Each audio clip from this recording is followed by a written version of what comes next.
tout le monde et bienvenue au nouvel épisode du podcast Parlons Otaku. Je me présente, je suis Oli alias Otakuman et voici mon collègue Jay. Et aujourd'hui, on va vous parler d'un sujet qui est quand même assez commun, qu'on entend souvent dans la communauté otaku, c'est-à-dire les live action. Les live action. Oui, les fameux live action, c'est-à-dire, c'est soit, en tout cas, dans ma manière de penser, c'est soit une réussite ou vraiment un désastre. Donc ça, en tout cas, c'est ma manière que je le remarque, mais... je pense que c'est plus souvent des désastres que des succès. Ouais, moi aussi, malheureusement.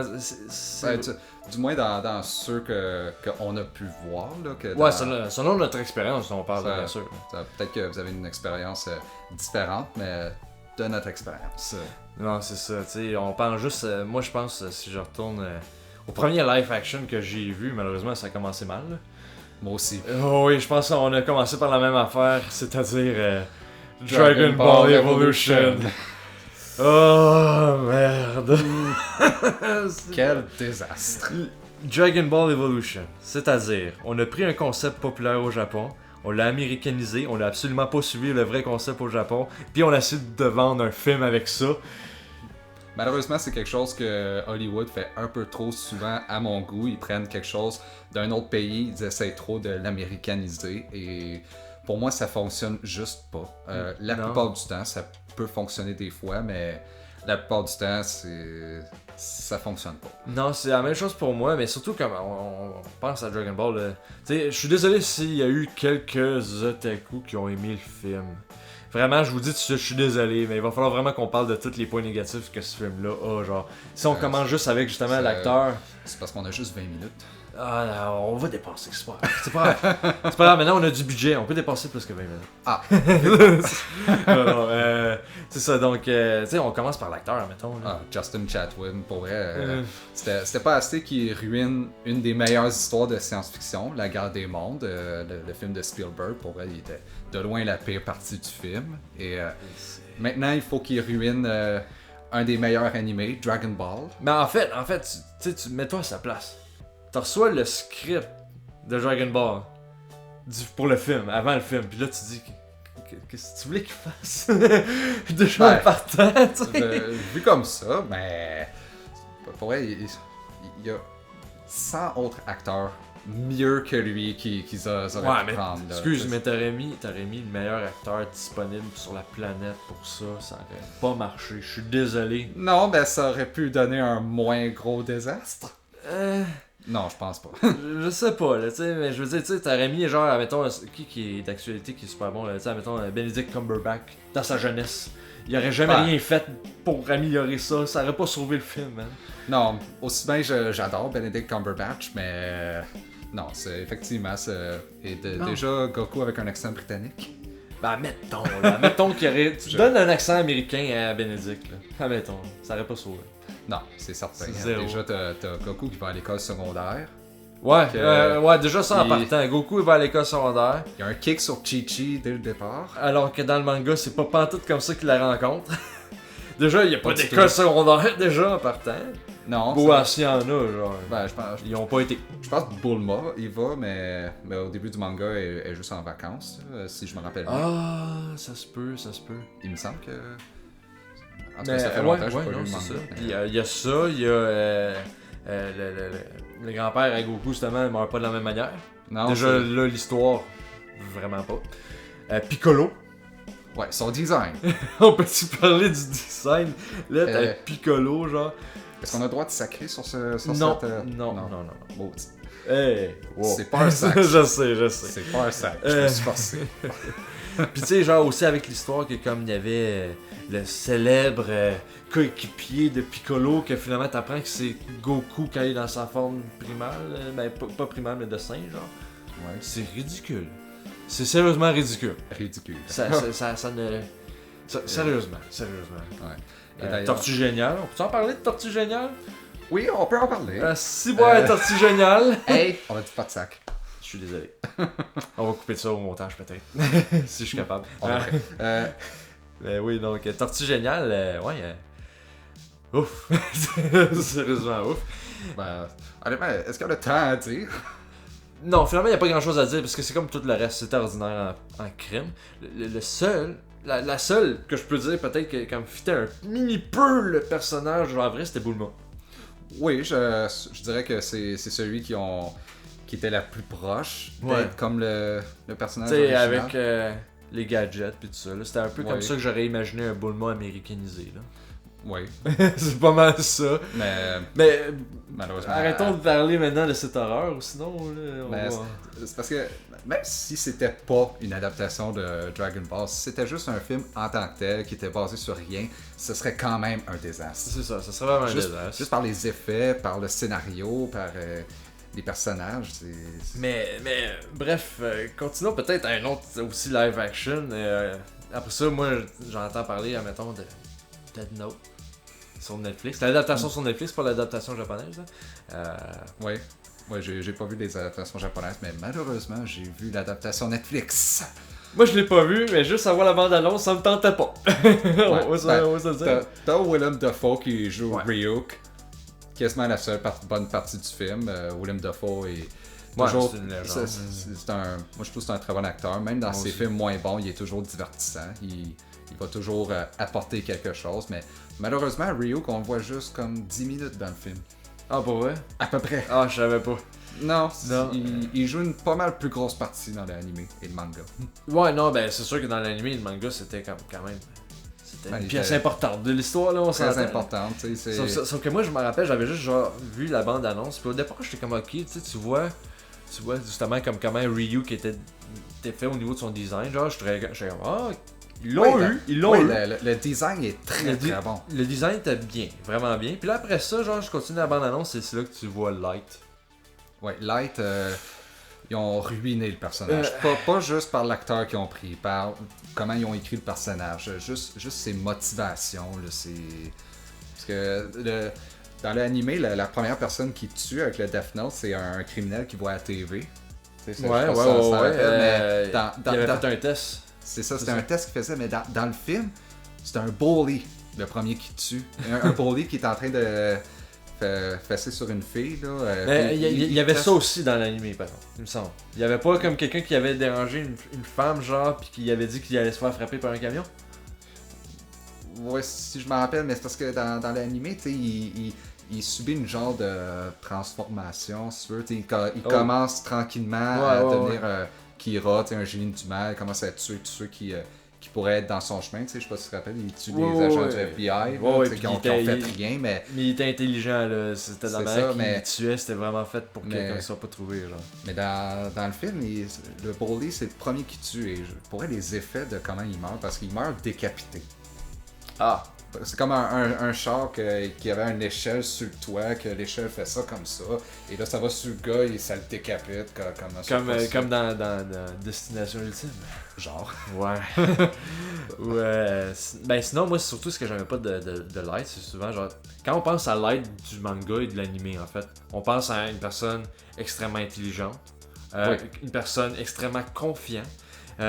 Et aussi genre quelqu'un genre qui va toujours comme penser à l'avance sur plusieurs situations qui peuvent arriver, genre pour être jamais pris au dépourvu, genre ou par surprise par quelque chose. Il est extrêmement minutieux, quelqu'un de vraiment confiant. Et aussi il est un peu comme ça dans le film, mais non, mais regarde, tu vas voir mon point en fait, c'est genre, puis tu sais, il est tellement confiant, puis il réfléchit énormément, puis quand il pogne le livre du Death Note, puis qu'il voit Ryuk pour la première fois, oui, il y a eu le saut, c'est vrai. Mais après ça, il va vite comprendre, Ryuk, avec le livre, donc maintenant, j'ai plus de pouvoir, je peux utiliser Ryuk pour quelque chose, c'est pour moi, mes affaires, atteindre à mes fins. Dans la bande-annonce, Light, quand il voit Ryu pour la première fois, il pisse dans ses pants presque. Ouais, il est comme dans la salle de retenue, là, puis il se fait donner une retenue. Ah, magnifique. Parce qu'il se fait prendre à distribuer des copies de devoirs à d'autres élèves. Là. D'ailleurs, dans l'anime, s'il faisait vraiment ça, il se ferait jamais pogner. De toute façon, dans l'anime, c'était genre un bully. Exactement. C'était pas un... Exactement. Mais je sais pas, quand il voit Ryu pour la première fois, il commence à courir partout, il renverse quasiment tous les pupitres. Là, il fait comme Ah ouais, C'est- il pleurait presque, puis là j'étais comme, c'est vraiment ça qu'il veut me faire vendre comme un light. Ouais. Non. Et aussi des choix musicaux extrêmement bizarres. Pour vrai? Ah, Ouais, ça, du je savais pas. soft rock. Soft rock, ouais. Ben, Dans ça dépend de la... Death Ça dépend de la scène, mais si tu dis, Non, moi mais personnellement j'ai c'est- pas vu le film, là, donc... C'est des choix très bizarres. Ouais. Mais là, on parle vraiment comme des gros, sinon on peut aussi aller avec... Il y en a tellement des adaptations live action Ouais, qui ont été mauvais qu'on pourrait en passer 1 heure là, à parler de ça. ouais c'est ça, Mais- on pourrait parler de Fist of the North Star. Tellement pourri. Ah ouais, ou ben Attack on Titan. J'ai pas vu ça. Ordinaire. mais- Ben, déjà en partant, t'sais. pourquoi, genre, tu sais... On n'a pas les technologies pour faire un Attack on Titan qui aurait été de l'allure dans un live action. Donc c'est pour ça que je trouve genre bizarre qu'ils ont voulu faire ça. Puis je pense qu'ils ont fait quoi, 2-3 films? Ça se peut, j'en ai Quelque vu chose du aucun, genre, là. donc c'est comme... Mais, déjà là, t'sais, c'était douteux. Il y en a qui sont passables, là, comme, Ouais. comme Speed Racer, Ghost in the Shell, que j'ai trouvé passable. Je l'ai pas haï, mais je l'ai pas adoré. ouais. Ou t'en as même des fois des bons, comme l'adaptation du Netflix de Erased. Ouais, Erase, ouais, c'est vrai. L'anime était vraiment, vraiment bon. Moi, je l'ai beaucoup j'ai adoré. Et l'adaptation Netflix était surprenamment vraiment bonne aussi. Pas celle en film, celle en série. Celle en film était Tintin, tu l'avais pas apprécié? pas vraiment, non. Mais en série, elle était très bonne. Mais moi j'avais beaucoup entendu parler de l'anime, en fait tu m'en avais parlé beaucoup, mais j'avais jamais essayé non plus le live action ou genre la série le live action genre d'Erase. J'en avais un peu entendu parler sur les internets si on veut, puis c'est ça donc, mais j'ai jamais porté attention non plus que ça. Mais c'est ça l'affaire, surtout je remarque, en tout cas personnellement, c'est comme quand ils annoncent un live action, je suis pas tant comme wouhou, tu sais, comme je suis pas tant excité par ça Ben, dès le départ, donc on va se le dire, c'est quand même c'est dommage parce que genre après ça on a des, tu sais, on vient d'en parler, on vient de bâcher quelques live action, mais il y a eu des bons live action, ils sont rares mais il y en a eu. Oui, Tu sais. comme il y en a beaucoup qui sont faits au Japon mais qui sortent jamais ici. Comme il y en a eu un de Assassination Classroom, il y en a eu Ouais. un de One Punch Man, il y en a eu un de King of Tennis que beaucoup de monde se dit c'est comme un guilty pleasure à eux autres. Là. Et Mais non, il y a aussi, ben, si on veut retourner dans le côté américain, il y en a un que j'ai particulièrement quand même aimé, que beaucoup de monde savent pas en fait que c'est un live action d'un manga, c'est Edge of Tomorrow. ah oui, c'était vraiment bon ça. Edge of Tomorrow, qui est une adaptation du manga All You Need to Do is Kill, qui est un manga de 2 tomes. C'est deux gros tomes quand même, genre. C'est un short story si on veut, là. Mais moi personnellement, j'avais lu le manga en premier.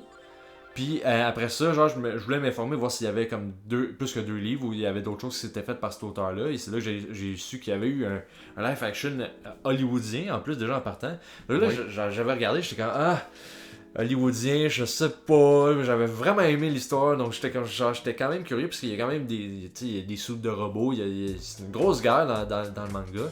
Puis je me disais, comment ils ont pu mettre ça en vrai, puis je me disais... Hollywood a peut-être le budget pour mettre quelque chose qui a de l'allure sur ce point-là. Donc je me suis dit, je vais aller voir la bande-annonce sur YouTube ou quelque chose du genre. Puis je l'avais vu, puis la bande-annonce me l'avait vendu. C'était quand même... Selon la bande-annonce, ça suivait quand même bien l'histoire. Il y avait quelques trucs qui ont changé, effectivement, mais c'était quand même respectable. Puis après ça, j'ai vu le film, puis pour être bien honnête, j'ai été agréablement surpris. C'est Ouais, sûr. moi aussi, moi j'ai vu avant de savoir que c'était une adaptation d'un manga. Moi, c'est un ami qui me l'avait recommandé et j'avais vraiment aimé. C'était vraiment de la bonne action, c'est une bonne histoire. C'est et- ça, c'est pas une histoire trop compliquée, mais comme vraiment voyons, l'ambiance et les événements du manga ont quand même été relativement respectés à un certain point, parce que bien sûr il y a eu quelques modifications qui se sont faites dans l'adaptation à live action, mais sinon en général la base du manga était vraiment là, a bien été respectée, la guerre et tout ça c'était bien fait visuellement, c'était beau. Tom Cruise a fait quand même un bon jeu dans son rôle, il a bien fait. Puis aussi il y avait la trame sonore était magnifique, si je me souviens bien, je l'avais vraiment aimé. Ouais, ça, je m'en rappelle pas très bien parce que ça va faire au moins 3 ans. J'ai vu le film, mais. Moi, je pense que ça fait plus longtemps que ça. Ouais. Ça fait beaucoup plus longtemps que ça. Mais non, ça c'est, je pense que c'est le seul adaptation américain d'un manga ou d'un anime que j'ai aimé, je dois admettre. Ben, Personnellement. il y a le film Alita Battle Angel qui est sorti l'an passé que moi j'ai aimé. J'ai lu le manga et après j'ai vu le film. Et, le film fait par Robert Rodriguez et produit par James Cameron. Ouais, James Cameron, déjà en partant, c'est quand même un gros nom, là, déjà. Là. Oui, Donc, j'aime pas tous ses films. Là. Non, moi non plus, mais on s'entend. Mais c'est pas un no-name. Non, exactement.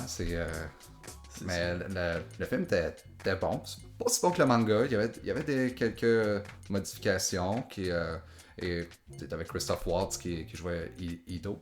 Ido, ouais. Ouais. C'est un acteur que j'aime beaucoup. Okay. Et il y a pas aussi un film qui est une adaptation d'un manga que j'aime beaucoup, c'est le film coréen Old Boy.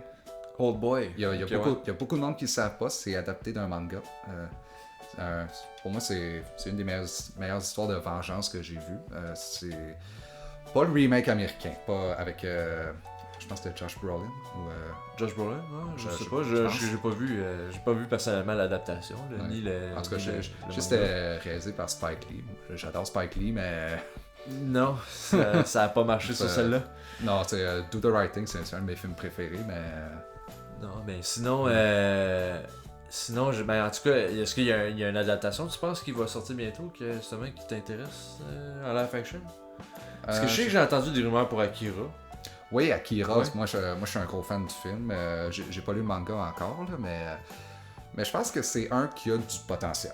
Selon moi, oui. Ben, je sais qu'il y avait pas Leonardo DiCaprio qui disait qu'il se mettait dans le projet. Oui, c'est lui qui. Parce que lui, c'est un gros fan du film et c'est lui qui essaie de faire en sorte que ça se fasse. Et, je pense que Tobey Maguire aussi est impliqué là-dedans. Tobey Maguire. Puis je sais qu'il voulait mettre Warner Brothers, de Warner Bros.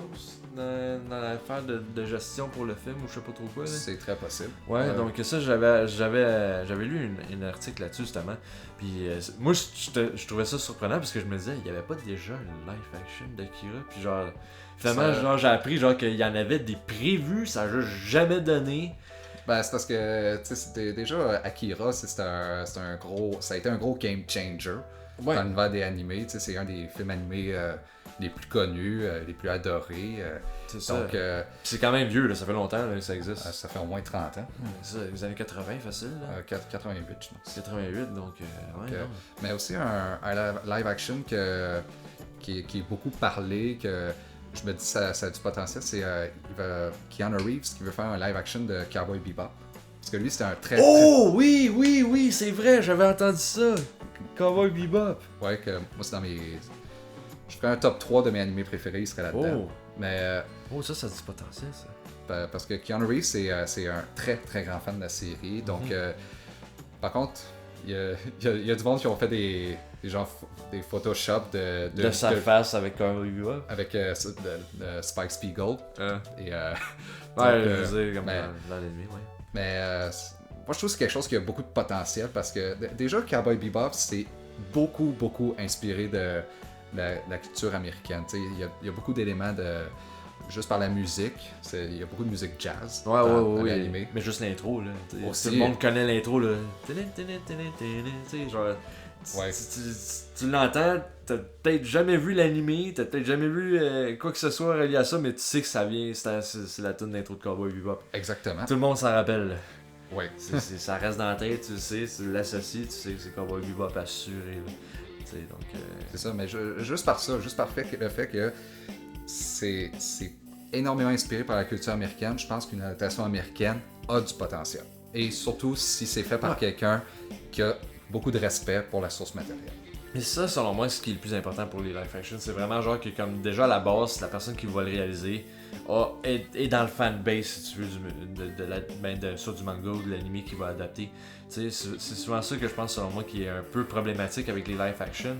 C'est que souvent, on dirait que c'est un réalisateur qui connaît probablement peut-être pas l'histoire, ou genre il est pas dans le fanbase, si on veut, de l'anime ou de la série déjà en partant, puis ça donne souvent qu'après ça, ils vont donner un résultat genre comme selon ce que les autres ont vu, selon ce que les autres imaginent comme histoire, puis ça change tout, puis après ça, le fanbase est souvent déçu.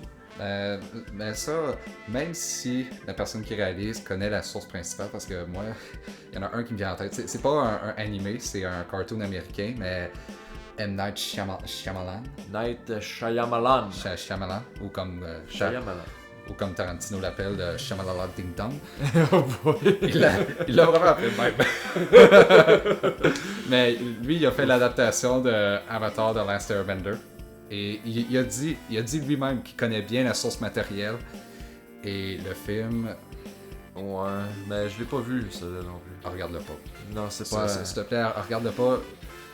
Si ceux qui regardent cette vidéo-là l'ont pas vu, regardez pas. S'il vous plaît. Ok, c'est dans les 5 pires films que j'ai vus de ma vie. Je fais un top 5 des pires films que j'ai vus de ma vie, il serait là-dedans. Même 3. Mais là, maintenant qu'on a parlé justement des live action, puis je trouve qu'on a quand même beaucoup, pas bâché, mais genre on a parlé beaucoup des live action de façon négative. J'aimerais que si vous écoutez en fait notre vidéo sur YouTube, écrivez dans les commentaires votre top 5 des live action pour qu'on puisse en découvrir. Et que si on les regarde, après ça on vous en reparle dans un prochain épisode. Puis on va pouvoir complimenter vos live action que vous adorez.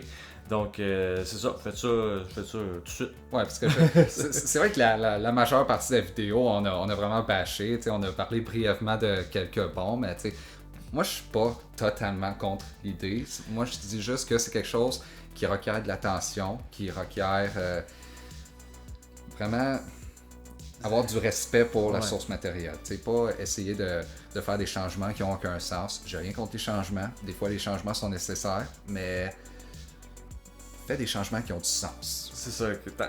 Change pas la base de l'histoire, en fait. C'est ça. C'est ça qu'on veut. Donc, maintenant qu'on a parlé des live action, maintenant c'est l'heure de la découverte de la semaine. Ouh. Et cette fois-ci, c'est moi qui vais faire la découverte. C'est un manga, encore une fois. C'est un manga que qui s'appelle Magical Girl Sight, qui a été écrit par Kentaro Sato et que c'est l'édition Akata qui publie le manga que je vais montrer ici pour ceux qui veulent le voir. Voilà. Donc c'est écrit en fait c'est le même auteur qui a écrit une autre série qui s'appelle Magical Girl Apocalypse, ou genre comme on dit en français, c'est Magical Girl of the End. C'est bizarre parce que genre ça change pas vraiment, mais bon. Donc c'est ça, puis moi j'avais adoré la série Magical Girl Apocalypse, sérieusement, c'était genre, je trouvais que c'était overly gore, comme on dit en anglais, c'était vraiment gore à un point que c'en est drôle à certains points.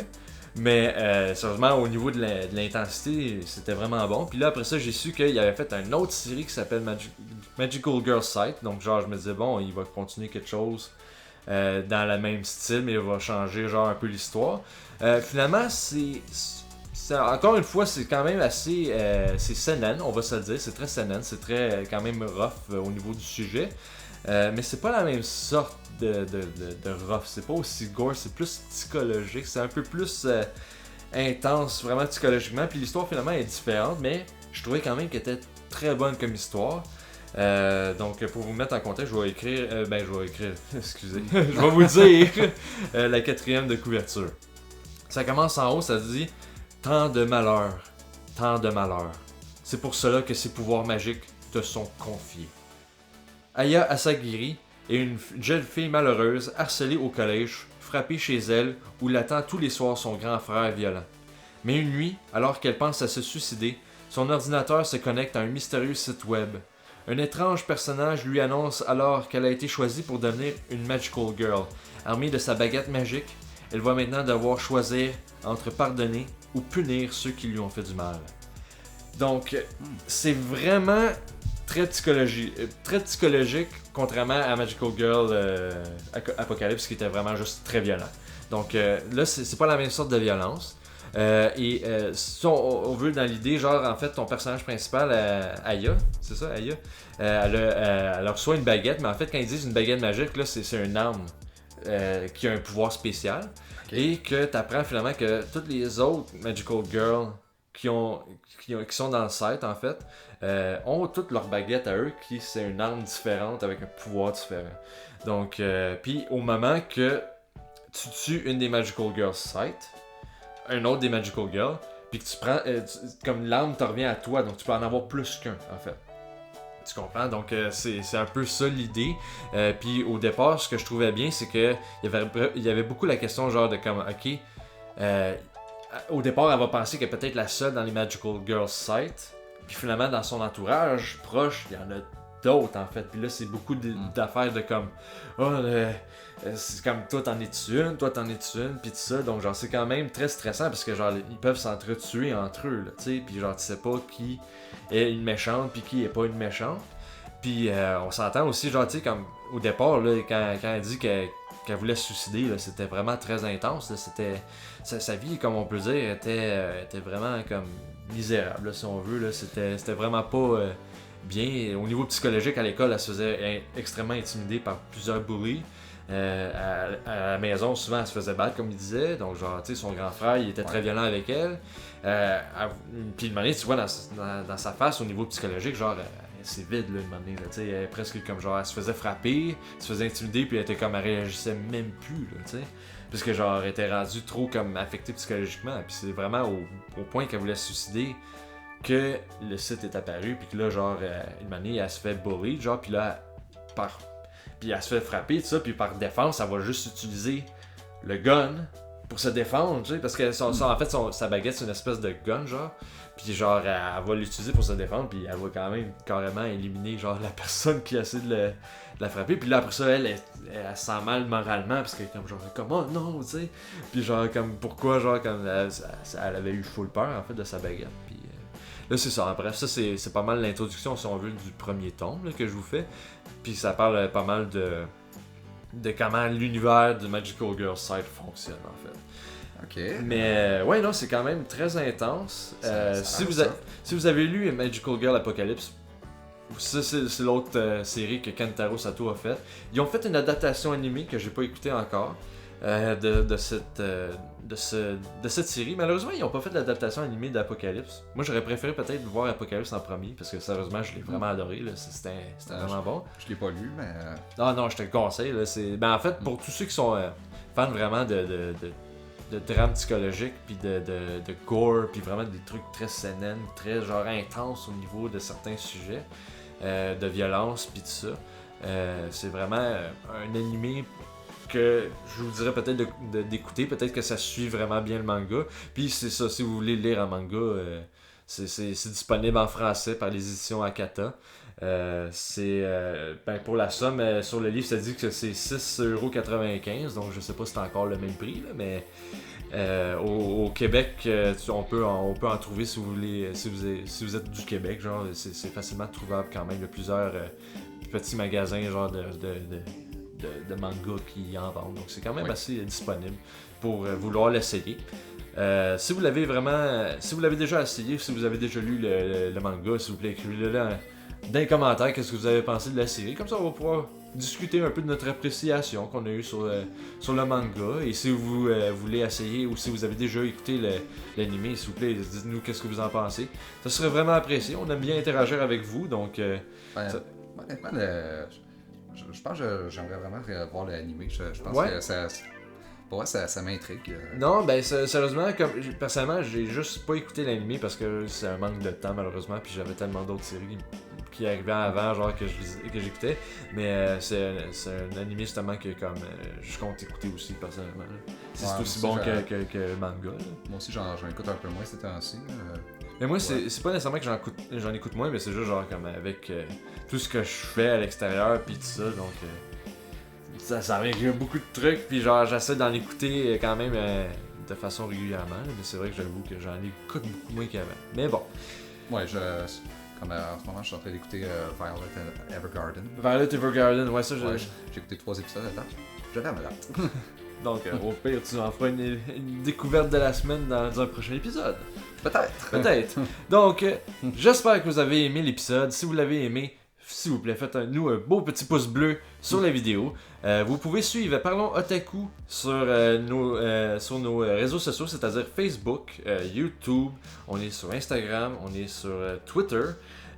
Et aussi, on va être maintenant sur Spotify. Donc, si vous voulez écouter en fait nos vidéos, nos podcasts, ça va être bientôt disponible sur Spotify. Et sinon, c'est déjà peut-être disponible, tout dépendant comment Spotify va se régler. Là. Mais c'est ça va être disponible. C'est quelque chose qui devrait être là prochainement. Et voilà, donc j'espère vous voir la semaine prochaine pour la prochaine vidéo. Donc, n'oubliez pas, soyez otaku!